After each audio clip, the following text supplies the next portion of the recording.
My name is Brian Yap, and I'm here at the Gilmore Car Museum to record a special segment as we try to support our partners and highlight their education programming across the region. So we've got a great group of partners gathered here today that's going to tell you all about a special program here at the Gilmore. And first up, I want to start with Fred. Fred, you are the education director here at Gilmore, but you can kind of back it up and tell me a little bit more about the Gilmore Car Museum. For instance, how did it come to be and what is it all about? Yeah, this museum was started by Donald Gilmore, who was a very famous person in Kalamazoo. The Gilmore brothers owned the department store, big department store downtown. Donald Gilmore was in the pharmaceutical business, so he left the department store, went out, was very successful. The Upjohn Company out there. And when he retired, he came here and started this museum in his retirement. We're out in Hickory Corners, so we're out in the country. We're just north of Gull Lake, and we have 90 acres. And some people say, well, you're way out in the middle of nowhere, you know, and really that's been a good thing for us because we've got lots of beautiful land, lots of green grass, and we've got plenty of room to expand. So we've expanded over the years. We're growing, we keep growing. And we have 7 partner museums here at the Gilmore. And we have 22, 23 buildings on site. We're one of the largest museums of its kind in the nation. Probably 400 cars on display. We have ever-changing exhibits in the main gallery. We change our exhibit out every 6 months, a major exhibit in there. We have a number of educational things happening here at the museum. We've got a very successful Model T driving school program, actually. People come and they pay to take that class, that Model T driving school class. We have a lecture series during the winter time. We run this Garage Works program here for high school students during the school year.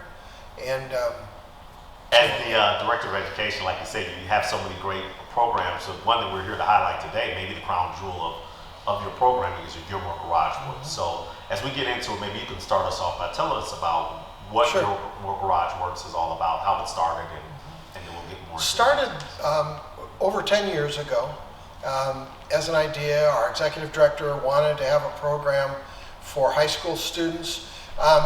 This was a time over 10, 15 years ago where the normal shop classes, you guys remember, many people remember in our past, right? We had auto shop, we had electrical shop, we had wood shop, you name it. They had these, every high school had them, right? Well, nowadays, those have been discontinued and consolidated. Most of these programs are consolidated at the RESA level, the Regional Education Service Centers. And so there was a need, really, for kids to have something hands-on, you know. And so the program started, and it started very small, and then we were fortunate. Larry and Erlene Baum built this huge building here, which houses our operations, our wood shop, and our shop here for Garage Works, which is just a wonderful gift. And that really helped us to have a home, really, and establish this program here. It's a high school program. It runs during the school year, so September through the end of May, maybe early June. And we meet twice a week. We meet on Tuesdays and Thursdays from 4 to 7. So it's an after-school program. And what we teach here are old school restoration techniques. We work on vehicles that are owned by the museum. They're museum vehicles for the most part. Occasionally, a student will come in and say, hey, I got a problem with my alternator. Can I look at it? And we say, yeah, let's look at that. We'll learn something about that. But we work primarily on museum vehicles here, and they're all antiques. And so and our mentors work with the students in teams. So there'll be a team working on this Buick here. There'll be one in there working on the Woody.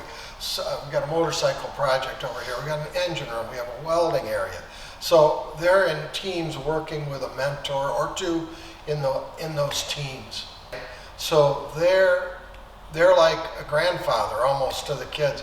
And it's real, that's a beautiful thing about the program, is that they become friends with their mentors, and it's a no judgment thing. I mean, it's really a friendship based thing. And I think that's a beautiful part of the program.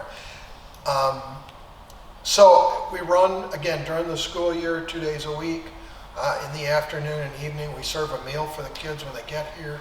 We have a meeting, we do some teaching, and then we break down into our groups and get busy on the project. So we're pretty busy during the year. I don't know, how many vehicles did we work on last year, John? I think we worked on 25 different vehicles through the year that spanned 100 years from like a 1909 to a 2009. Yeah. Yeah, so you set that up perfectly. John, you play this hands-on role, very direct, working with the students as one of those mentors and sort of leading the charge. So tell us about your involvement in this program. When did you get involved? Well, first of all, they prefer to be more like uncles than grandparents. Yeah. He said not so much grandparents. Not so much grandparents, but no, it was 2019. I came out for a cruise in, and they were actually raffling off one of the previous projects that Garage Works had worked on, and I wasn't familiar with the program, but I was getting closer to retirement, and I was looking for somewhere to give back.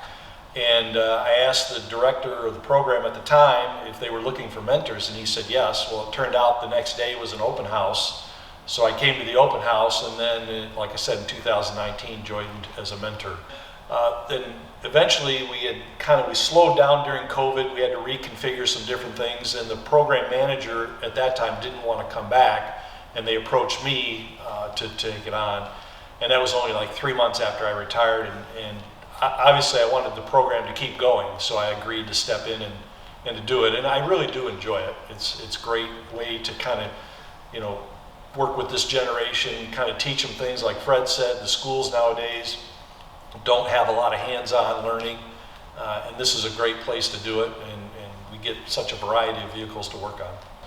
I first came into this thing and I'm like, well, I don't know enough to teach these students anything. And then you realize real quickly that we get students with a real diverse amount of experience. Some come in and we send them over to get a wrench and they don't know what a wrench is. And then there's others that come in where they've worked alongside dad or mom or, working on the cars as they've grown up. So they come in, so we get this spectrum of experience that comes in the door. Sure. And so how many mentors are sort of usually involved in, say, a season or a semester? Yeah, last year we had 14 different mentors, but on an average Tuesday or Thursday we had 9 mentors here, and that's because some make a 1-day-a-week commitment and some make a 2-day-a-week commitment. And one of the biggest things there, if I can put a plug in, is that when I first started with this program, we were at about a 3-to-1 ratio of students to mentors. And that was very challenging because it's very difficult to keep 3 students busy with just 1 mentor. And we've added some mentors to the program, and now we're at about a 1.5 ratio. And that's a really nice ratio in order to be able to keep everybody focused and not a lot of wandering around wondering what to do next. So you got a couple of wanderers here with you today. So. Yeah, that's the longest I've ever seen them sit still. Oh my goodness. So both Eli and Conner are actually participants in the program and joined us here today to talk about their experience. So fellas, I'll give you both a chance to answer this about how did you become involved with Gilmore Garage Works? How did you hear about it? Let's get linked up. Well, I heard about it through my mom, who learned about it through the Gilmore Car Museum's social media accounts, because I went here for my 12th birthday, I think, and I had a lot of fun. So now we followed them and stuff because we were invested. And she told me about that, and I said, "Hey, this sounds like a good idea. We don't have much going on after school," and so I, stopped by, got a tour, and I loved it. And so, yeah. Here you are. Were you already interested in cars and sort of mechanical stuff? Oh yeah, absolutely. My grandpa, he collects tractors and cars, so growing up, just been really invested with car culture, collectibles and just stuff like that. So this is right up your alley. What about you, Connor? I heard it from my CTE class through K-RISA.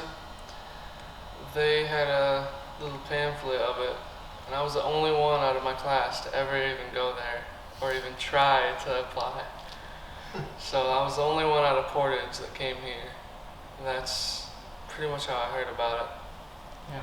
Well, you also, so you were well invested in it and interested in something more to do Oh yeah. even after school. So this is perfect, right up your Yeah. alley.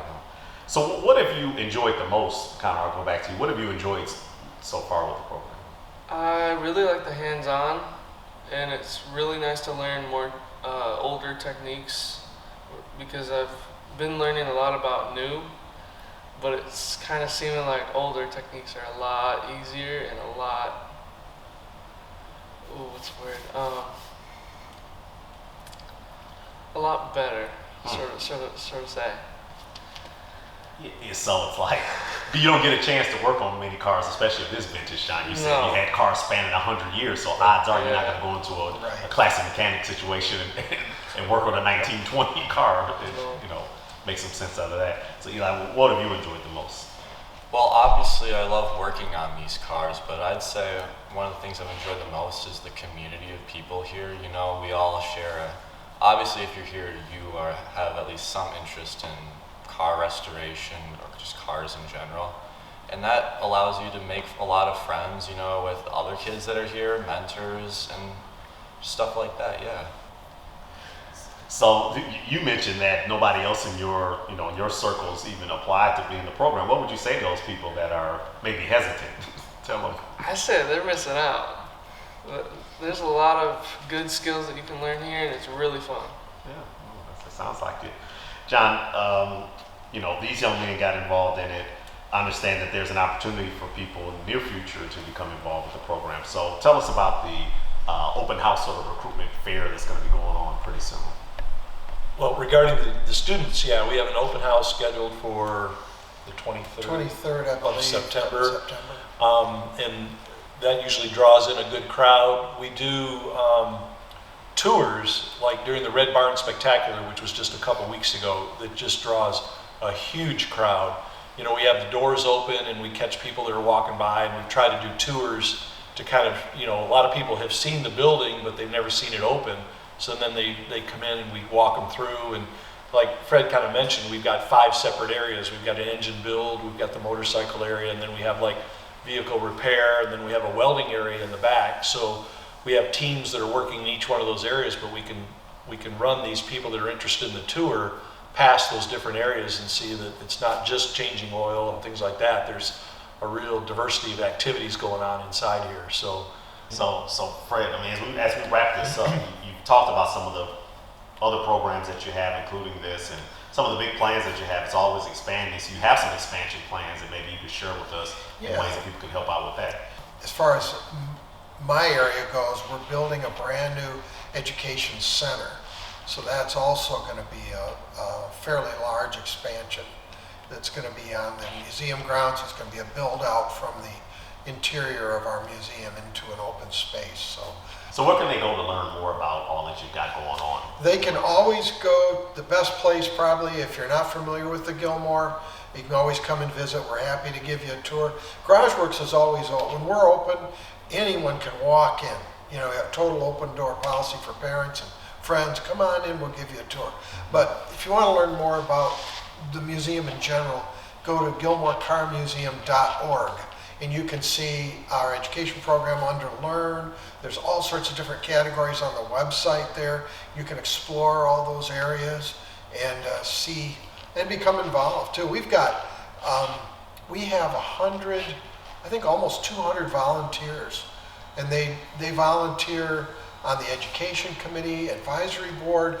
They work on the Model T driving school. They volunteer here as mentors. They volunteer as vintage rides drivers. We have vintage rides every day during the weekdays where we give rides to people who are visiting in vintage cars. And we have gentlemen that come in and women that drive those cars, and that's a lot of fun. So there's a lot of volunteer opportunities here also at the museum. But going to the websites is the key. If you're not familiar, get yourself familiar with the museum and come and visit. Absolutely.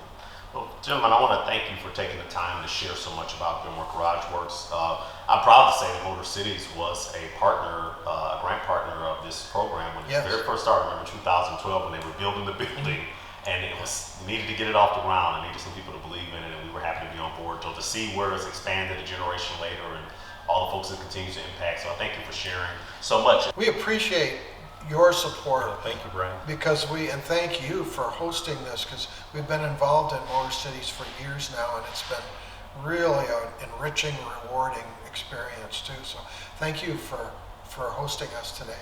Thank you. Thanks, guys. All right, I think we got it. You pushed play at the beginning, right? Oh, no. Whoops. Whoops. Oh, my God.